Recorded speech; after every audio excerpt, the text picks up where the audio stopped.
Will I survive? What steps should I take to ensure my survival? And how long will I need to survive? If you've asked yourself these questions, I'm going to try to answer them for you. Join me for the next 10 minutes as we explore our quest to survive the unexpected.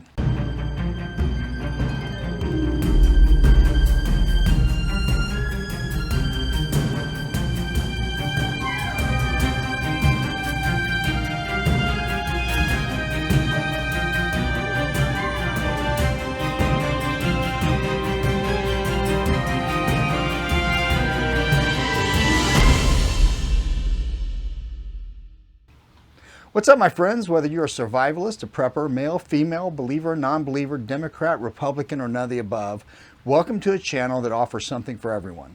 My name is Brandon, and I'll be your host with assistance from special guests for this and every other video that comes from this channel. As a former U.S. Marine, police officer, and security expert, I've seen and done a lot when it comes to surviving in over 16 countries. From the plains of Africa and the frigid temperatures of the Swiss Alps to the jungles of Panama, I've had to rely on my training, common sense, and sheer determination to survive in some rather challenging situations and environments. For years, I've wanted to create this channel to help others to learn about survival, but with a twist. You see, so many people think about survival as something that only relates to a small number of people or select groups, like military special ops or explorers. Many of you, when we hear the word survival, you immediately think of TV shows like Survivor or Naked and Afraid. Or you think back to a documentary on the Discovery Channel about a stranded Alaskan expedition that turned into a 3-month fight to stay alive while fighting off polar bears and angry penguins. While these TV episodes and real-life dramas depict survival situations, they're not the norm for most people. Most of us will not need to construct a log home with our bare hands in the middle of a forest while eating meat we caught from a carefully engineered snare. In a survival situation, most of us will probably be in a well-known area, such as our home in a shelter-in-place scenario, or in between your home and a common point of interest, such as your work or supermarket. Whether you're in the United States or elsewhere in the world, we're facing some unprecedented challenges to our own personal safety and security. From record high crime rates, a global pandemic, a nuclear arms race, global warming, food shortages, supply chain disruptions, and more, your ability to stay safe and secure for the duration of a lifetime may be in jeopardy. The chance of you needing to better prepare yourself to survive any number of these situations is probably higher today than at any time in recent memory. At the time of this video, Russia has invaded Ukraine and put its nuclear deterrence forces on high alert, warning any country that gets involved that extreme action will be taken.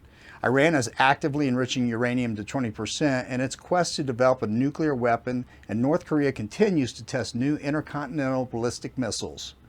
Based on just these incidents alone, not counting all the terrorist cells that are trying to get their hands on nukes, dirty bombs, and other unconventional weapons, it may be a great time to start thinking about surviving a nuclear war. But do we really think a nuclear war will happen? Isn't that just science fiction that makes for a good war movie? Could we really be that close to a nuclear holocaust? I'm afraid the answer is a resounding yes.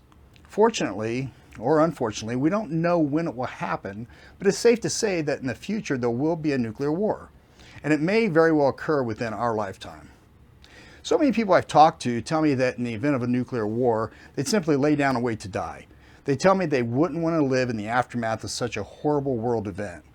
While this might very well be the truth and what they really believe today when there's food on the table and water coming out of the faucet, it won't be the case when they find themselves still alive following an attack.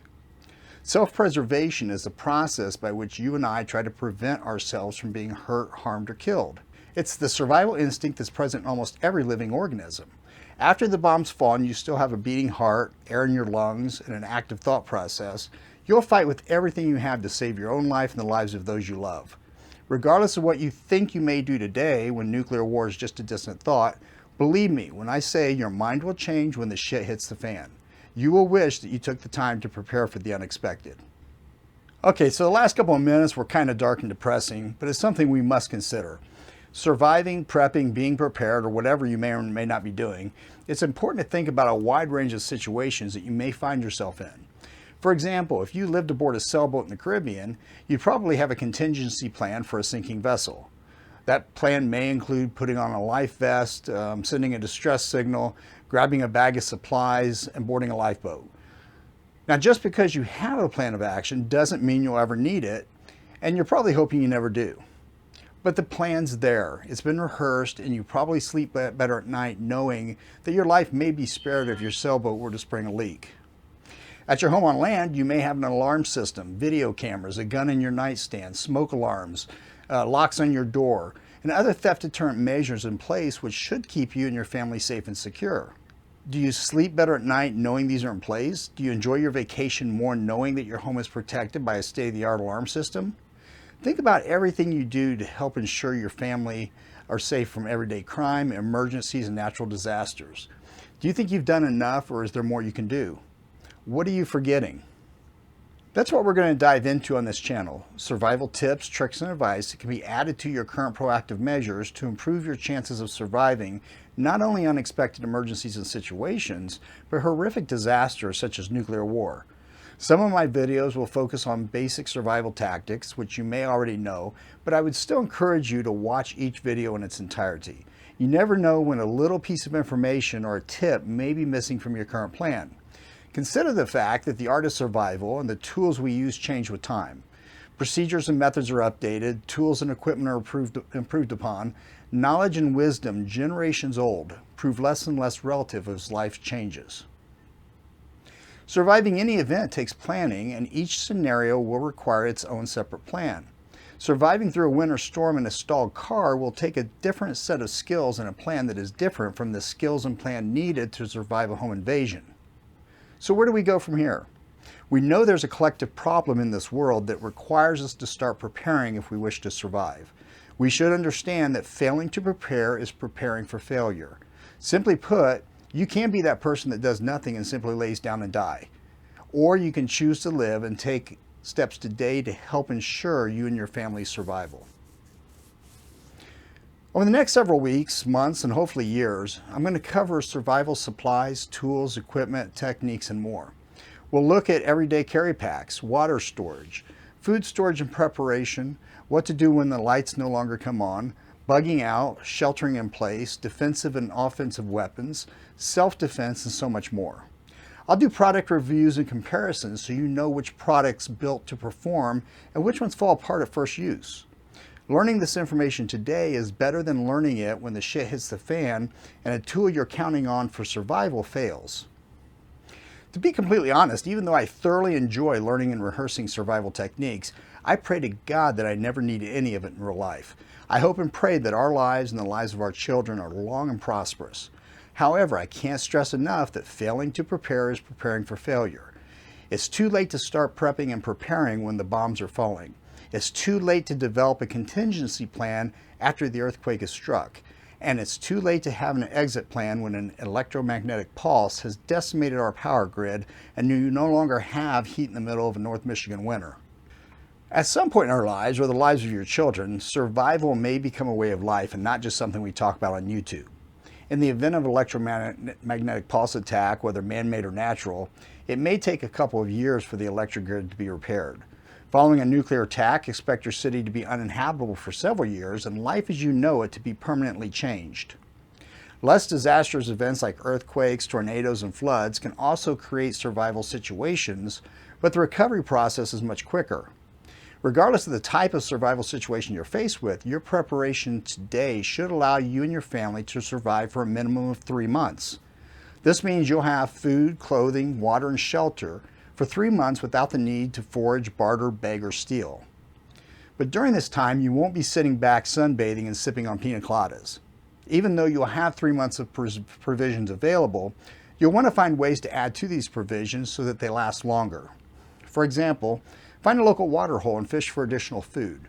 Work on your trapping and hunting skills to secure meat from local wildlife. Dig a well for water, learn to sew for basic clothing repairs, and make daily improvements to your shelter for improved security and survivability. Please keep in mind these steps, like hunting and fishing, may be impacted by the environment that you're presented with at the time of the survival event. For example, you may not be able to hunt animals following a nuclear explosion, as many may have been exposed to radiation and not safe to eat. However, the point I'm trying to make remains valid in that you'll have to find ways to extend your survivability. Your initial 3-month supply should serve as a buffer. It should provide you with time to breathe and a time to create a plan based on the situation you're presented with. If you have the storage space and money to create a 6-month cache of survival supplies, I highly recommend you do it. The more food, water, and equipment you have readily available at the time of the survival event, the better your chances of survival. For more tips, advice, and training to help you survive the unexpected, stay with me, watch my videos, subscribe to my channel, and click the bell so you can be notified when I post new content. And when I find other survivors and survivalists and preppers that may cover content not covered here, I'll give them a shout out because my main goal is to help you to prepare for the unexpected. Please take a few seconds to leave a comment, introduce yourself, ask questions, or let me know if there's anything you'd like for me to cover on this channel. Until next time, be safe, be prepared, and be ready.